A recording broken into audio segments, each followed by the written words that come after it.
How does a superstar go from winning Grammys to getting put in handcuffs? Seriously, we're going to break down the absolutely wild story of how one of music's biggest names ended up in a massive legal mess after a very, very strange night. But real quick, before we get into it, do me a favor and smash that subscribe button and turn on notifications so you don't miss a thing. All right, let's go. So yeah, we are diving into how a superstar's wild night out took a seriously wrong turn. And the man at the center of it all?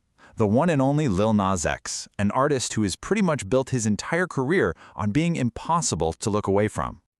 And let's be super clear here, we're not talking about some random celebrity. This is a two-time Grammy winner, the guy behind Old Town Road, only one of the biggest songs of all time.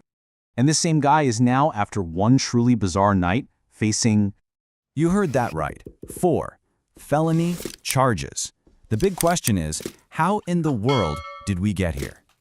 Okay, let's set the scene. Picture this. We're on Ventura Boulevard in Los Angeles in the dead of night for what might be the weirdest solo performance ever. So you might be wondering, when exactly did this all go down? At 4 o'clock in the morning, on a Thursday, he was spotted just strutting down a totally deserted street all by himself. A little weird, sure, but the details are where it gets truly strange.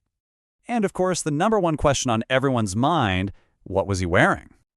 He was wearing nothing but tighty whities, a pair of cowboy boots, and an orange traffic cone on his head. I know, it sounds like a joke, right? A totally bizarre, kind of funny image. But this is exactly where the story stops being funny and gets very, very serious.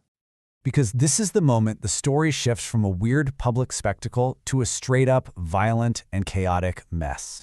So obviously, people start calling the cops about a nearly naked man wandering in the street. The LAPD shows up, and that's when things just explode.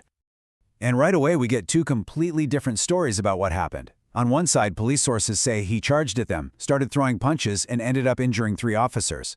But then you've got the paramedics who were there, and they're telling a whole different story. They thought he was in medical distress, maybe having an overdose, and that he needed help, not handcuffs.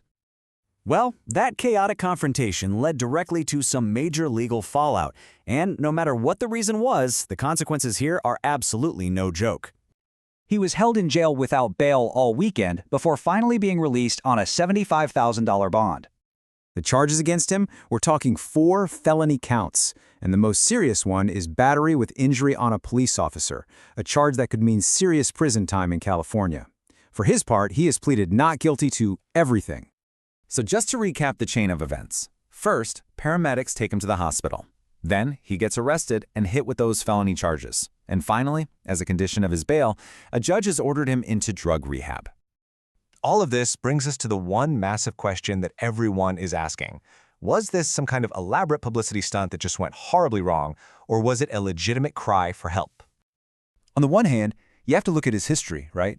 He is famous for his wild, attention-grabbing moves, like the Satan shoes that had a drop of actual human blood in them. A lot of fans think this is just another crazy promo for a new project. But on the other hand, his own father told the press, quote, "He's very remorseful. Keep him in your prayers." He said it can happen to any family and that his son is going to get the help he needs. That paints a picture of a person in a real crisis, not a provocateur. So what are we looking at here? Was this some next-level performance art that just spiraled completely out of control? Or was this a very public, very dangerous mental health crisis playing out for the entire world to see? That's really what it comes down to. Control or crisis. It's a line that gets so blurry in the world of fame. I want to know what you think. Sound off in the comments below. And that's where the story is for now. If you appreciated this breakdown, hit that like button and subscribe for more explainers that get right to the point. Thanks for watching.